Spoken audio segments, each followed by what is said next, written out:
Hi friends! నేను మీ సీతామహాలక్ష్మి. ఈనాటి కథలకి స్వాగతం.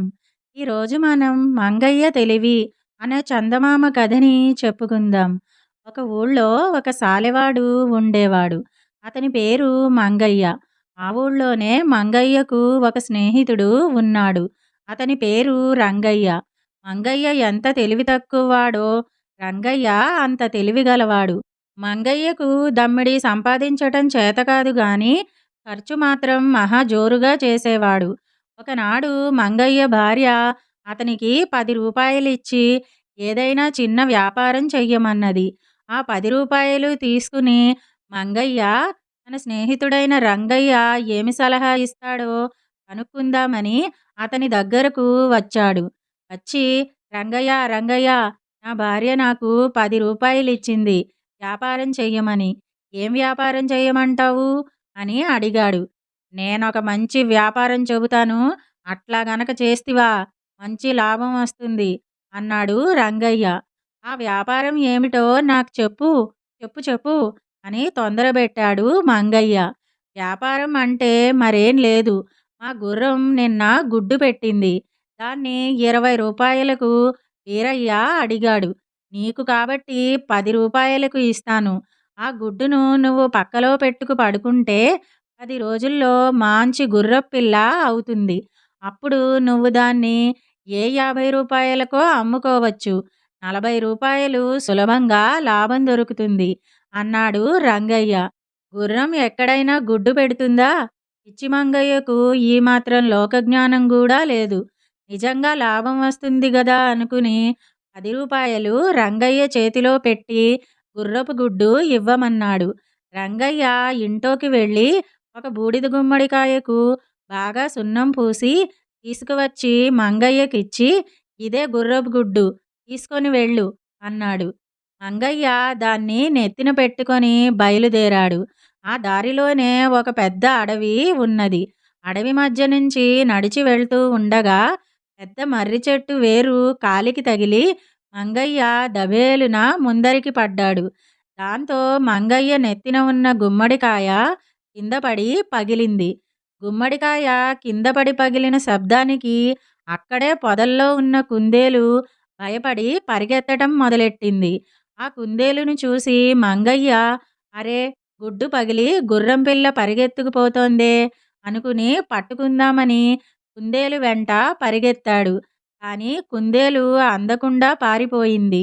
ఇంటికి వచ్చి ఈ సంగతంతా భార్యతో చెప్పాడు మంగయ్య. భార్య, ఎక్కడైనా గుర్రం గుడ్డు పెడుతుందా? దద్దమ్మ దద్దమ్మ అని మంగయ్యను తలవాచేటట్లు చీవాట్లు పెట్టింది. మరునాడు మంగయ్య భార్య, 10 రూపాయలు తగలేశావు. ఇంట్లో దమ్మిడి కూడా లేదు. ఎక్కడికైనా దొంగతనానికి పో అన్నది మంగయ్యతో. సరేనని తల ఊపి సరాసరి రంగయ్య ఇంటికి వెళ్ళి, రంగయ్య రంగయ్య, నా భార్య దొంగతనానికి పొమ్మంది. ఎక్కడకు పోదాం అని అడిగాడు మంగయ్య. ఇళ్లల్లో దొంగతనం చేస్తే తేలిగ్గా పట్టుబడిపోతాం. అందుకని పొలాల్లోకి పోదాం అన్నాడు రంగయ్య. ఇద్దరూ ఆ రాత్రి ఒక వరి పొలంలో ప్రవేశించారు. పంట బాగా కోతకు వచ్చింది. కోద్దాము పట్టు అన్నాడు రంగయ్య. చేతులు బాగా నొప్పి పుట్టే వరకు కోశారు. రంగయ్య మంగయ్యతో, నీకు పైన ఉండే కంకులు కావాలా? లేకపోతే కింద ఉండే వరిగడ్డి కావాలా? అని అడిగాడు. మంగయ్య కాసేపు ఆలోచించి, నాకు కింద ఉండే గడ్డే కావాలి అన్నాడు. రంగయ్య గడ్డి అంతా మంగయ్యకిచ్చి తను వరికంకులు పట్టుకుపోయాడు. ఇంటికి పోగానే భార్య, ఎందుకీ గడ్డి? ఏం చేసుకోటానికి? వరికంకులేవి అని అడిగింది. మంగయ్య జరిగిన సంగతంతా భార్యకు చెప్పాడు. ఆమెకు కోపం వచ్చి, ఓరి నీ తెలివి మండ, ఇక ముందు ఎప్పటికైనా పైవే అడుగు అన్నది. సరేనని తల ఊపాడు మంగయ్య. మర్నాడు మంగయ్య రంగయ్య వద్దకు వచ్చి, ఇవాళ నాకు పై పంట కావాలి అన్నాడు. రంగయ్య ఒప్పుకున్నాడు. ఇద్దరూ కలిసి ఆ రాత్రి వేరుశనగ పొలంలో పడ్డారు. ఉన్న చెట్లన్నింటినీ పెరికివేశారు. రంగయ్య మొక్కలన్నీ మంగయ్యకిచ్చి తాను కాయలు పట్టుకుపోయాడు. మంగయ్య ఎందుకు పనికిరాని వేరుశనగ మొక్కలు తీసుకుని ఇంటికి వచ్చాడు. అతని భార్య వాటిని చూసి, "ఇవెందుకు? నెత్తిన వేసి కొట్టుకోటానికా? కాయలేవి?" అన్నది. మంగయ్యకు ఒళ్ళు మండేటట్లు కోపం వచ్చి, "మొదట కిందివి తెస్తే పైవి తెమ్మంటివి. ఇప్పుడు పైవి తెస్తే కిందివి తెమ్మంటివి. ఎట్లా నీతో వేగటం?" అన్నాడు. మంగయ్య పెళ్ళాం చేసేది లేక అలాంటి తెలివి తక్కువ దద్దమ్మని పెళ్లి చేసుకున్నందుకు తనని తాను 4 తిట్టుకొని ఊరుకుంది. ఇదండి మంగయ్య తెలివి అనే కథ. ఇప్పుడు మరో కథని కూడా మనం చెప్పుకుందాం. చెవిటి మేళం అనే హాస్య కథని చెప్పుకుందాం. అనగా అనగా ఒక ఊళ్ళో ఒక గొల్లవాడు ఉండేవాడు. వాడికి పుట్టెడు చెవుడు. ఒకనాడు వాడు అడవిలో గొర్రెలు కాస్తుండగా ఇంటికి వెళ్ళవలసి వచ్చింది. తాను ఇంటికి వెళితే మందనెవరు చూస్తారు? ఇంతలో ఒక మర్రి చెట్టు మీద ఆకులు కోస్తూ ఒక బ్రాహ్మడు గొల్లవాడికి కనిపించాడు. గొల్లవాడికి ప్రాణం లేచి వచ్చింది. "ఇదిగో బాపనయ్యా, నేను ఇంటికి పోయి ఇప్పుడే వస్తాను. నేను వచ్చేదాకా నా మందం చూస్తా ఉంటావా? నీకో కుంటి మేకనిచ్చుకుంటాను. చిటికలో వెళ్ళి సిటికలో వచ్చేస్తాను" అని బ్రాహ్మణ్ణి కేకపెట్టి గొల్లవాడి ఇంటికి వెళ్ళిపోయాడు. అయితే గొల్లవాడి కేక బ్రాహ్మడి వింటేగా. గొల్లవాడికి పుట్టెడు చెవుడైతే బ్రాహ్మడికి బ్రహ్మ చెవుడు. మళ్ళీ గొల్లవాడు తిరిగి వచ్చే సమయానికి బ్రాహ్మడు ఆకులు కోసుకుని మర్రి చెట్టు కిందికి దిగి వస్తున్నాడు. గొల్లవాడు తన మంద అంతా ఉండటం చూసి సంతోషించి అన్న ప్రకారం ఒక కుంటి మేకను తీసుకుని, "ఇదిగో బాబనయ్య, నేను ఇత్తనన్న ప్రకారం కుంటి మేకనిత్తన్నాను, అట్టుకెళ్ళు" అన్నాడు. గొల్లవాడు కుంటి మేకను తెచ్చి తన మొహం మీద పెట్టడం చూసి బ్రాహ్మడు, "నీ మేక గొడవ నాకేం తెలీదు పో" అని కసిరాడు.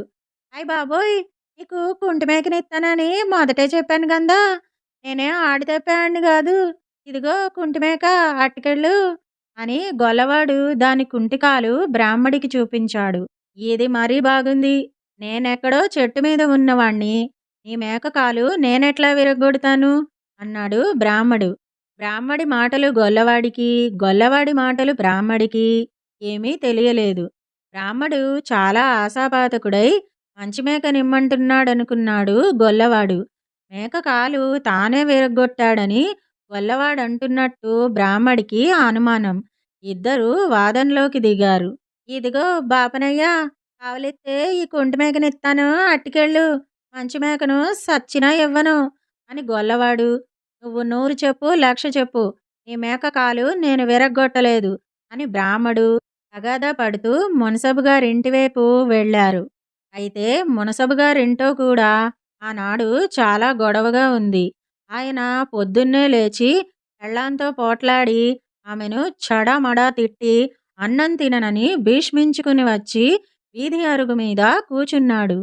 సరిగ్గా ఇదే సమయానికి గొల్లవాడు, బ్రాహ్మడు ఆయన దగ్గరికి వెళ్ళారు.